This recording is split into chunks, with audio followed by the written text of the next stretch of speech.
إن الحمد لله نحمده ونستعينه ونستغفره ونعوذ بالله من شرور أنفسنا ومن سيئات أعمالنا من يهده الله فلا مضل له ومن يضلل فلا هادي له وأشهد أن لا إله إلا الله وحده لا شريك له وأشهد أن محمدا عبده ورسوله يا أيها الذين آمنوا اتقوا الله حق تقاته ولا تموتن إلا وأنتم مسلمون يا أيها الناس اتقوا ربكم الذي خلقكم من نفس واحدة وخلق منها زوجها وبث منهما رجالا كثيرا ونساء واتقوا الله الذي تساءلون به والأرحام إن الله كان عليكم رقيبا يا أيها الذين آمنوا اتقوا الله وقولوا قولا سديدا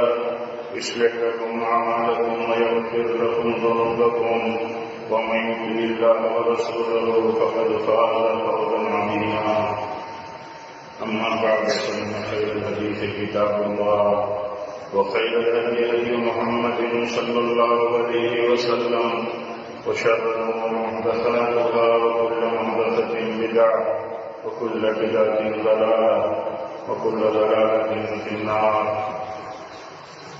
أعوذ بالله من الشيطان الرجيم. بسم الله الرحمن الرحيم. لقد كان لكم في رسول الله أسوة حسنة. دین بھائیوں، بزرگوں، عزیزوں، اسلامی ماں بہنوں، یہ شعبان کا مہینہ ہے، بلکہ شعبان کے مہینے کے آخری چند ہی دنوں میں رمضان کا مبارک مہینہ شروع ہونے والا ہے. ہمیں دعا کرنی چاہیے کہ اللہ تعالیٰ ہمیں آنے والا مبارک مہینہ نصیب فرمائے تاکہ اس مبارک مہینے کی خیر و برکت سے ہم زیادہ سے زیادہ فیض حاصل کر سکیں. ہماری سلف کا یہ طریقہ تھا کہ رمضان کے لیے وہ دعائیں کرتے تھے کہ اللہ ہماری عمر رمضان تک بڑھا دے کہ رمضان ہمیں مل جائے جب رمضان قریب آتا تھا، اور رمضان ختم ہونے کے بعد رمضان کی نیکیوں کی قبولیت کی دعائیں کرتے تھے. یہ اسی وقت ہوتا ہے جب آدمی کسی موقع کی تلاش میں رہتا ہے.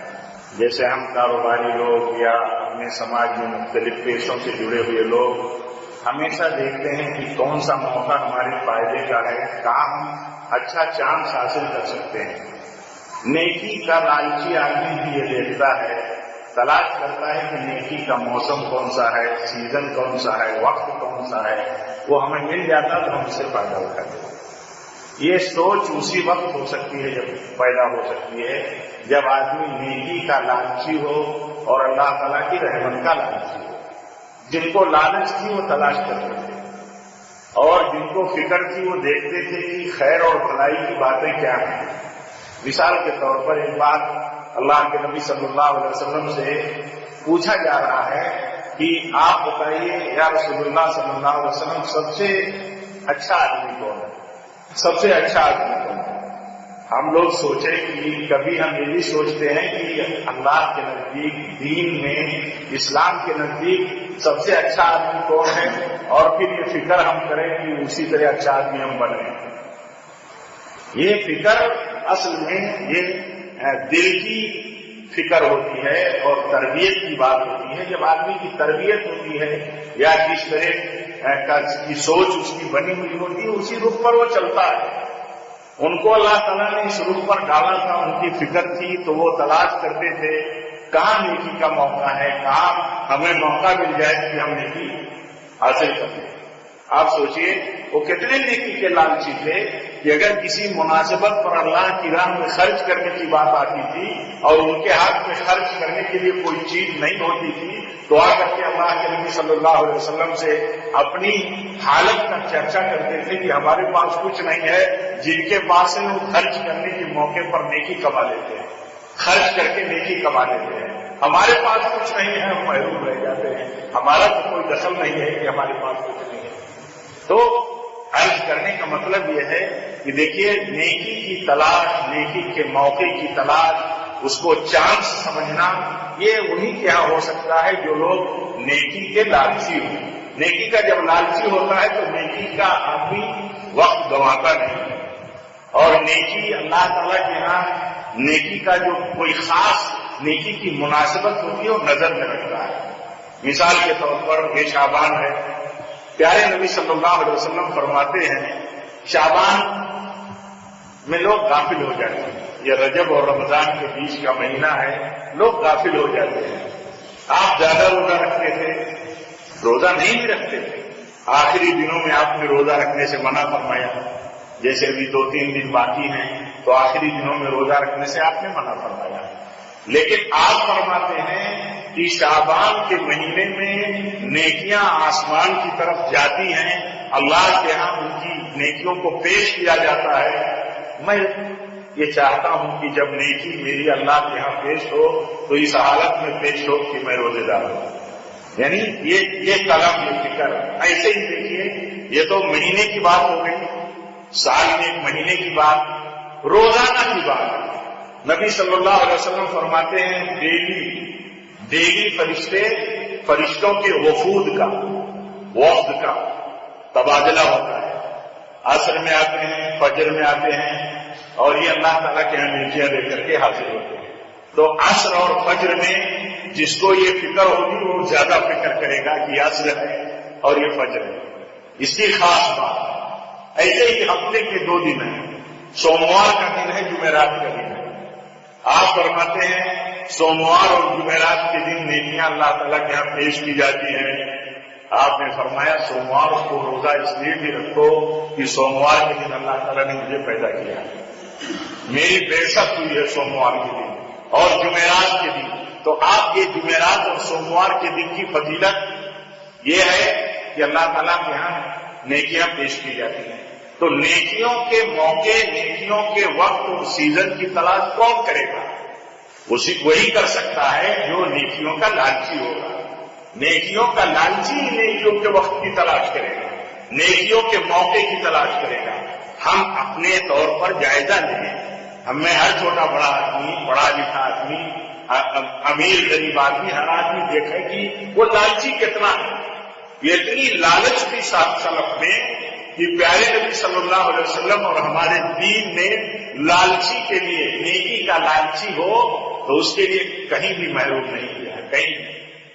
ایک آدمی بڑی رقم خرچ کر کے اللہ تعالیٰ کے عذاب کا دفاع کر لیتا ہے، اللہ تعالیٰ کے غضب کا دفاع کر لیتا ہے، اللہ تعالیٰ کی جنت کا مستحق بنا دیتا ہے۔ تو آپ نے فرمایا آگ سے بچنے کے لیے تمہارے پاس ایک کھجور اگر توڑ کر کے دینے کا موقع ہے تو ایک کھجور توڑ کر کے دے دو، اللہ کی راہ میں اللہ تعالیٰ اس کے ذریعے تمہیں آگ سے بچا دے گا۔ یعنی طلب ہے، اگر طلب ہے بندے کے اندر تو وہ ایسا نہیں ہے کہ محروم کر دیا گیا ہے۔ کئی آدمی دیکھیے، کئی آدمی صحت سے محروم ہو گیا، اللہ تعالیٰ ہم سب کی حفاظت فرمائے ہر طرح کی بیماریوں سے، اور بیماریاں اگر ہوں تو اللہ تعالیٰ ہمیں صبر دے اور اس پر ہمیں اجر دے۔ لیکن دیکھیے محروم نہیں کرتا ہے اللہ تعالیٰ۔ ہم کبھی کبھی سوچتے ہیں ہم مسجد میں نہیں پہنچ سکے تو محروم ہو گئے، ہم کبھی بیماریوں میں بھی زبردستی مسجد میں آنے کی کوشش کرتے ہیں، یہ ذہن میں رہتا ہے کہ ہم محروم ہو گئے۔ ایسا نہیں ہے، اللہ تعالیٰ کے یہاں کسی بندے کے لیے محرومی کا کوئی موقع نہیں ہے، بندہ اگر لالچی ہے۔ حدیث میں آتا ہے کہ جب بندہ بیمار ہوتا ہے اور وہ نیکیاں نہیں کر پاتا جیسے وہ صحت کی حالت میں نیکیاں کرتا تھا، تو حکم ہوتا ہے اللہ تعالیٰ کی طرف سے کہ جیسے یہ صحت کے دنوں میں نیکیاں کرتا تھا اور اسے اجر لکھا جاتا تھا، ایسے اس کی بیماریوں کے دنوں میں بھی نہ نیکی کرنے کی بنیاد پر اس کے لیے ویسے ہی اجر لکھ دو۔ کہیں محروم نہیں ہے بندہ کہیں محروم نہیں۔ اگر مختلف حالات ہیں، مشکل حالات ہیں، جیسے آتا ہے حدیث میں کہ کبھی آدمی قصر کر لیتا ہے، کبھی آدمی گھر میں نماز پڑھ لیتا ہے، حالات ایسے ہیں۔ کبھی بندے کی آسانی کے لیے گنجائش بھی اللہ تعالیٰ کی طرف سے ہے، تو کیا اس کی نیکی کم ہو جائے گی؟ کم نہیں ہوگی نیکی۔ بندہ اگر اس کا جذبہ اچھا ہے، اس کی طبیعت اچھی ہے اور اس کی تڑپ سچی ہے تو بندے کے لیے کوئی موقع اور کوئی پوزیشن اس کے لیے نقصان دہ نہیں ہے، کوئی پوزیشن نقصان دہ نہیں ہے۔ آپ دیکھیے غریب صحابہ کا وفد آتا ہے اور وہ کہتے ہیں یا رسول اللہ صلی اللہ علیہ وسلم، یہ ہمارے مالدار ساتھی نیکیاں کمانے کے لیے جب مال خرچ کرنے کا موقع ہوتا ہے تو مال خرچ کر کے نیکیاں کما لیتے ہیں، ہم محروم رہ جاتے ہیں۔ تو آپ فرماتے ہیں ہر فرض نمازوں کے بعد تم سبحان اللہ الحمدللہ اللہ اکبر کہو، تم نیکیوں کے پیچھے نہیں رہ جاؤ۔ دیکھیں موقع پورا دے دیا اللہ نے، تو پورا موقع سب کو ہے، موقع اس کے لیے ہے جو تلاش کرتا ہو۔ ایک آدمی عمرہ نہیں کر سکتا، اسے گھر بیٹھے اس کے طلب پر، اس کی تڑپ پر، اس کی سچی خواہش پر گھر بیٹھے نہیں کرتا ہے، عمرہ کا دل چلتا ہے۔ یہ ساری چیزیں اللہ تعالیٰ نے، یہ جو حالات کا تفاوت اور ڈفرینسز جو اللہ تعالیٰ نے رکھے ہیں، یہ ڈفرینسز ہمارے لیے نیکیوں اور اللہ تعالیٰ کے یہاں قربت حاصل کرنے میں رکاوٹ نہیں ہے۔ فکر کی بات ہے، فکر کی۔ آپ بتائیے کبھی ہم سوچتے ہیں کہ اللہ کے ہاں نیک آدمی کون ہے، اچھا آدمی کون ہے؟ پھر جب اچھا آدمی ہمارے دل میں جذبہ پیدا ہو، یہ سوچیں کہ اللہ کے ہاں اچھا آدمی کون ہے، تو اچھا بننے کی کوشش کریں گے۔ اچھا کوئی ہے اس سے لگاؤ رکھنے کی کوشش کریں گے، کیونکہ وہ نیک ہے، نیک سے محبت کریں گے، نیک سے قربت کریں گے، نیک کی صحبت ڈھونڈیں گے، نیک کے ساتھ اٹھنا بیٹھنا کھانا پینا کریں گے، کیونکہ پیارے نبی صلی اللہ علیہ وسلم نے نیکوں کے ساتھ یہ معاملہ داری کی اجازت دی ہے۔ آج ہم دیکھیں کبھی ہمارا یہ ذہن جاتا ہے کہ ہماری نظر میں فلاں آدمی نیک ہے، اس کے ساتھ ہمارا اٹھنا بیٹھنا کتنا ہے، اس سے ہمارے تعلقات کتنے ہیں۔ اور یہ اسی وقت ہو سکتا ہے جب آدمی کو لالچ ہو، نیکی کی لالچ ہو، نیک بننے کی لالچ ہو۔ اب دیکھیے نبی صلی اللہ علیہ وسلم سے پوچھا جا رہا ہے لوگوں میں سب سے افضل کون ہے یا رسول اللہ صلی اللہ علیہ وسلم؟ تو آپ فرماتے ہیں سوال ہی پر غور کیجیے نا، سوال کرتے ہیں کہ لوگوں میں سب سے اچھا کون ہے؟ تو آپ فرماتے ہیں سب سے اچھا لوگوں میں وہ ہے جو صدوق اللسان ہو، بات میں سچا ہو، سچی بات کرتا ہے۔ اور آپ فرماتے ہیں اور محموم القلب ہو، سچی بات کرنے والا سب سے اچھا ہوتا ہے۔ اگر ہم کو یہ طلب ہو، ہمارے اندر یہ جذبہ ہو کہ ہم اچھا بنیں، تو اچھا کون ہوگا؟ ڈھونڈے گا کہ اس کا معیار کیا ہے، اس کا میزان کیا ہے پیمانہ جس کی بنیاد پر ایک انسان اللہ اچھا ہوتا ہے۔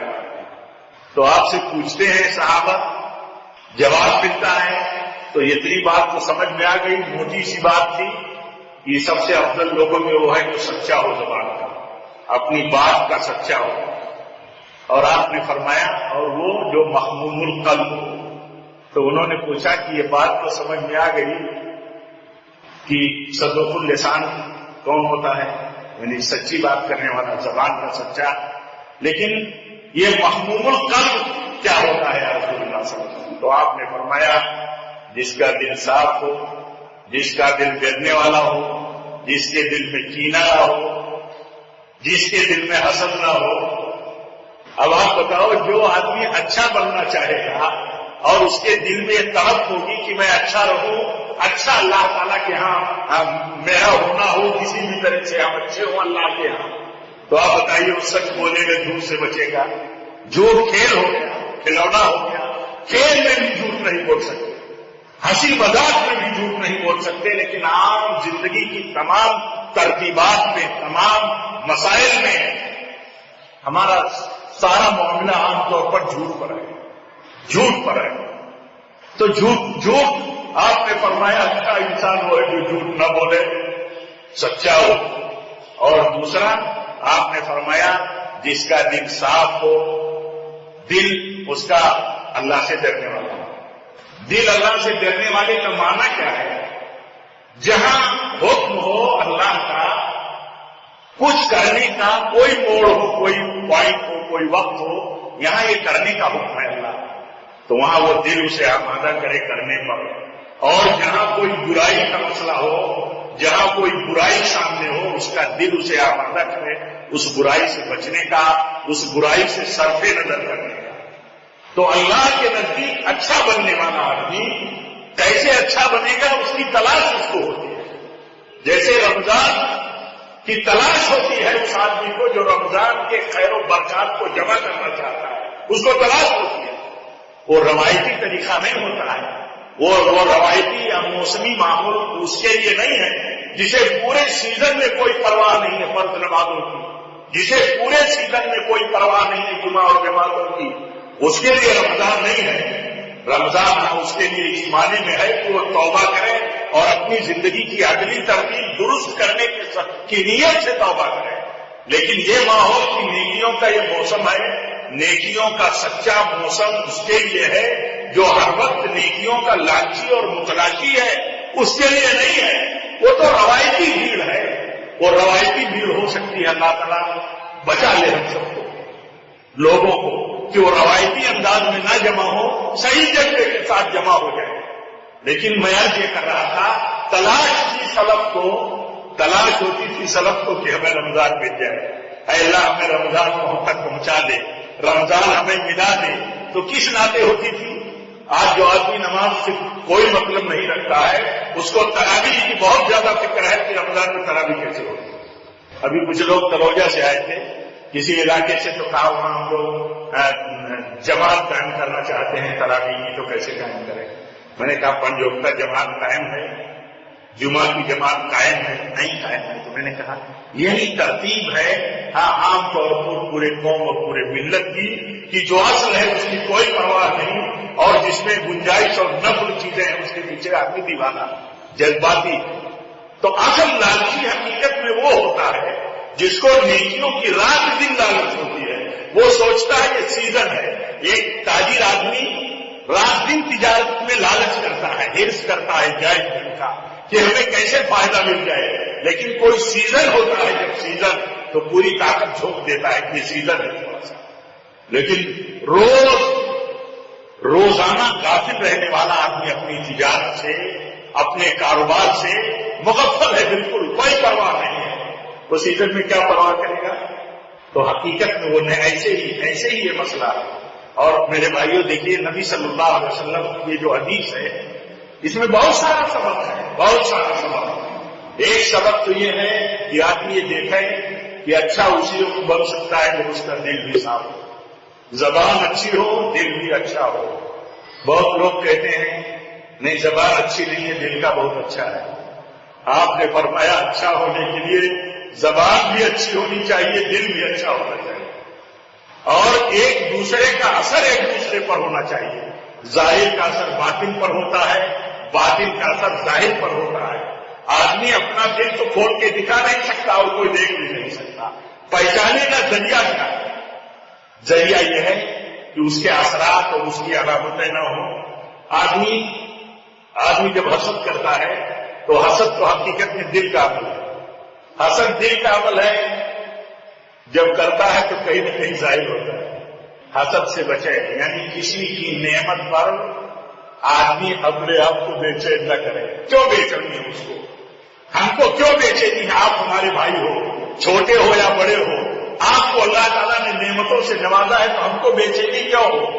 ہم کیوں تمنا کریں کہ یہ نعمتیں آپ کی ختم ہو جاتی تو مجھے سکون ہو جاتا؟ کہا یہ روگ ہے انسان کو کمتر بنانے کا، کمتر ہو گیا، اس کا ایمان کم ہو گیا۔ بعض روایتوں میں آتا ہے کہ ایک دل میں دو چیزیں جمع نہیں ہو سکتی، ایک ایمان بھی ہو اور حسد بھی ہو۔ بعض حدیث میں آتا ہے اللہ کے نبی فرماتے ہیں کہ ایک دل میں دو چیزیں نہیں جمع ہو سکتی، ایمان بھی دل میں ہو اور حسد بھی ہو، جلتا بھی ہو آدمی کسی کی ترقی دینی اور دنیاوی دیکھ کر کے اور کہتا ہو ہمارا ایمان ہے، اللہ کی طرف سے سارے فیصلے ہوتے ہیں۔ روزی کسی کی زیادہ ہے، مانتا ہے روزی اللہ کی طرف سے اور جل رہا ہے۔ کیوں جل رہا ہے؟ روزی کی تقسیم اللہ کی طرف سے ہے، روزی کے فیصلے اس کی طرف سے ہے اور اسی کی طرف سے بٹے ہوئے ہیں، اس کے فیصلے نافذ ہیں، لاگو ہیں۔ اللہ کے فیصلے میں کوئی رکاوٹ ڈالنے کی طاقت نہیں رکھتا، لیکن جل رہا ہے۔ تو آپ نے فرمایا وہ انسان بہتر نہیں ہو سکتا، وہ انسان بہتر نہیں ہو سکتا جس کا دل برائیوں پر اس کو بے چین نہ کرے۔ پوری دکھائی کے ساتھ آدمی گناہ کے کاموں کی وکالت کرتا ہے یا درپردہ اس کی سرپرستی کرتا ہے، سمجھ میں نہیں آتا کہیں غلطی ہوتی ہے ہم سے آپ سے سب سے چوک ہوتی رہتی ہے، لیکن غلطیوں کو مان کر کے بچنے کی تدبیریں کرنے میں یہ اسی وقت آدمی آگے بڑھ سکتا ہے جب اس کا دل اندر سے اللہ کے ڈر کا، اللہ سے ڈرنے والا دل ہوگا۔ تو آپ نے فرمایا محموم القلب جو ہوگا، محموم القلب دل اس کا صاف ستھرا ہوگا۔ ہمارے سلف کہتے تھے ہم قسم کھا سکتے ہیں، ہم قسم کھا سکتے ہیں میرا کسی بھائی سے کچھ بھی ہو گیا ہو، میں اپنے دل میں کوئی کینہ نہیں رکھتا۔ آپ نے فرمایا اچھا آدمی وہی ہو سکتا ہے، وہی ہوگا جو اپنے بھائی کے تئیں کینہ نہ رکھے، اپنے بھائی کے تئیں حسد نہ رکھے، اپنا دل صاف رکھے آئینہ کی طرح، اور اپنا دل اللہ سے ڈرنے والا بنا کر کے رکھے۔ ڈرنے والا دل وہ ہوتا ہے نیکیوں کے کاموں پر اس کو کھڑا کرتا ہے اس کا دل، اور برائیوں کے کاموں سے روکتا ہے اس کا دل۔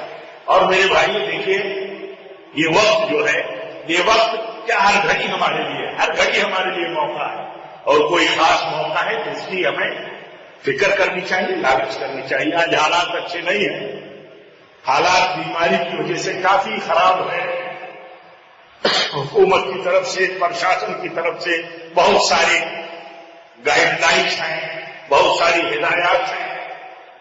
جو ہدایات ہمارے دین کے خلاف نہیں ہیں، طبی نقطۂ نظر سے اور ہماری حفظان صحت کے اصولوں کی روشنی میں پالن کرنا چاہیے، پابندی کرنی چاہیے۔ ہمیں دین جب یہ بتاتا ہے کہ کوئی مشکل ہو تو آپ مسجد میں نہیں آئے، کوئی حرج نہیں، اللہ تعالیٰ کو اجر دینا، اللہ اجر دے گا۔ کوئی آدمی کیوں جذباتی بناتا ہے اپنے آپ کو، کیوں بنتا ہے جذباتی اگر اجر کے لیے آتا ہے؟ اگر اجر ہی کے پانے کے لیے آتا ہے تو کیوں جذباتی بناتا ہے؟ ابھی آپ سن رہے ہیں کہ اللہ کے نبی فرماتے ہیں کہ اللہ تعالیٰ فرماتا ہے یہ بیمار تھا، ہو گیا میرا بندہ، صحت کے دنوں میں اتنی صحت میں بندگی کرتا تھا، آج وہ بیماری میں نہیں کر سکتا، تو نیکیاں اے میرے فرشتوں اس کے لیے ایسے ہی لکھو جیسے اس کی صحت کے زمانے میں لکھتے۔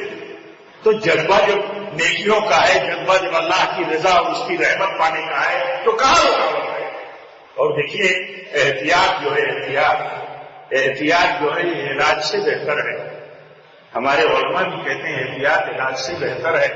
احتیاط دین ہے، دین کے خلاف نہیں ہے، اور اس پر بہت ساری باتیں آپ سنتے رہتے ہیں، ہوتی رہتی ہے۔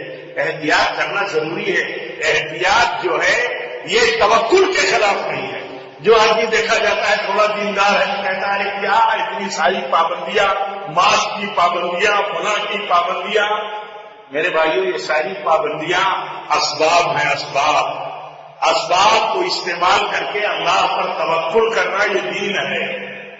ایک دیہاتی آیا سواری پر سوار ہو کر کے، پہنچا آپ کے پاس تو پوچھتا ہے، دیہاتی ہے، سوال کرتا ہے، سوال ان کے دل میں آیا، پوچھ لیا، کہا یا رسول اللہ صلی اللہ علیہ وسلم اللہ پر توکل کروں چھوڑ دیتا ہوں، آپ کے پاس پہنچ گیا، پہنچنا تھا، اب ان کو چھوڑ دیتا ہوں، اللہ پہ بھروسہ کرتا ہوں، کہاں پوچھ جائے گا؟ کیا کروں؟ باندھ دوں اللہ پر توکل کروں کہ چھوڑ دوں اللہ پر توکل کروں؟ اللہ چاہے گا تو میرا اونٹ کہیں نہیں جائے گا۔ تو آپ فرماتے ہیں اونٹ کو باندھ دو، اس کے بعد اللہ پر توکل کرو، اونٹ کو باندھ دو، اس کے بعد اللہ پر توکل کرو۔ یعنی جو ظاہری اسباب ہیں ان کا اختیار کرو، اور دل میں بھروسہ رکھو باطنی طور پر کہ ظاہری اسباب میرے ہاتھ میں تھے، اسباب کی دنیا ہے، اسباب کو ہم نے استعمال کر لیا، اسباب اللہ تعالیٰ اگر نہیں چاہے گا تو کارگر نہیں ہوں گے، اونٹ رسی توڑ کے بھاگ جائے گا۔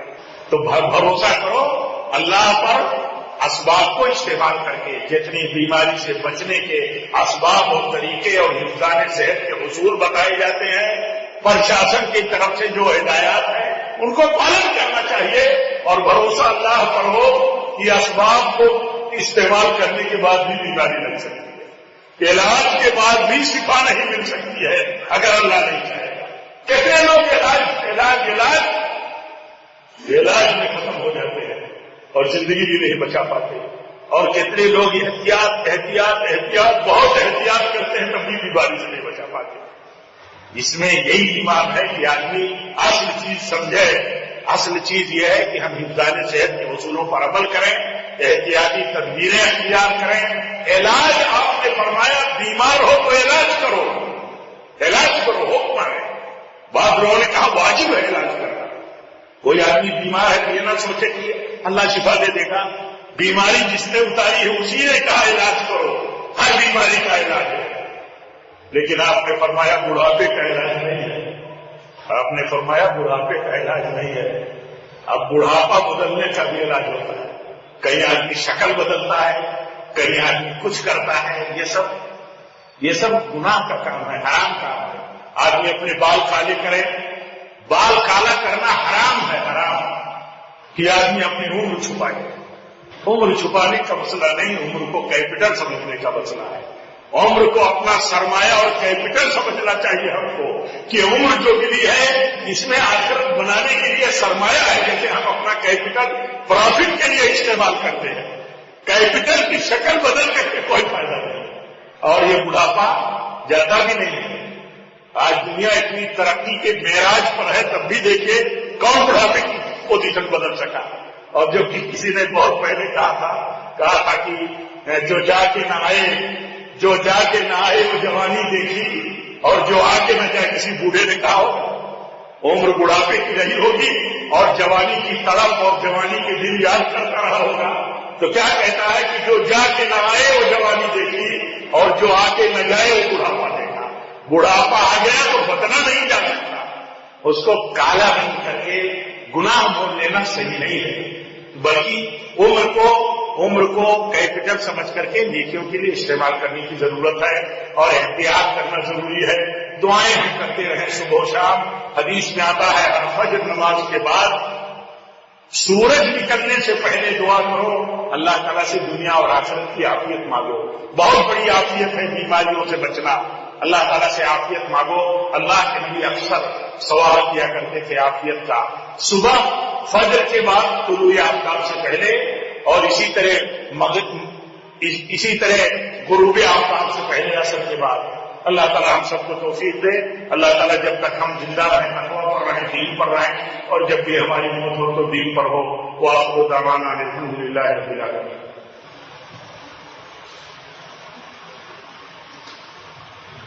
الحمد للہ رب العالمین والصلاة والسلام علی رسولہ النبی الکریم. اللهم صل على محمد وعلى ال محمد كما صليت على ابراهيم وعلى ال ابراهيم انك حميد مجيد. اللهم بارك على محمد وعلى ال محمد كما باركت على ابراهيم وعلى ال ابراهيم انك حميد مجيد. عباد الله رحمكم الله. اقول قولي هذا واستغفر الله لي ولكم ولسائر المسلمين. واخر دعوانا الحمد لله رب العالمين.